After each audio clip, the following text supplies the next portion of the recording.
இது மற்றவங்க மாதிரி தேர்தல் வாக்குறுதின்னு சொல்லி ஏமாத்துறது கிடையாது.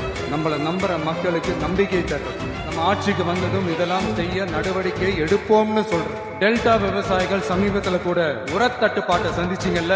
சில பேர் உரத்தை பதுக்கி வச்சு அதிக விலைக்கு விற்றதா நியூஸ்லாம் கூட வந்துச்சு. நம்ம டிவிக்கு ஆட்சி வந்ததும் உரத்தட்டுப்பாடு இல்லாம பார்த்துக்குவோம். 5 ஏக்கர் வரை நிலமுள்ள விவசாயிகள் வேளாண் கூட்டுறவு வங்கிகளில் வாங்கிய பயிர் கடன் முழுமையாக ரத்து செய்வதற்கும் 5 ஏக்கருக்கு மேல் உள்ள விவசாயிகள் வேளாண் கூட்டுறவு வங்கிகளில் வாங்கிய பயிர் கடன் 50% வரை ரத்து செய்வதற்கான சாத்திய கூறுகளை ஆராய்ந்து உறுதியாக நடவடிக்கை எடுப்போம். திமுக மாதிரி எல்லாருக்கும்னு சொல்லிட்டு அதுல தகுதி பிக்ஸ் பண்ணி பாகுபாடு காட்டி ஏமாற்ற மாட்டோம். எல்லாத்தையும் வெளிப்படையாக சொல்லுவோம்.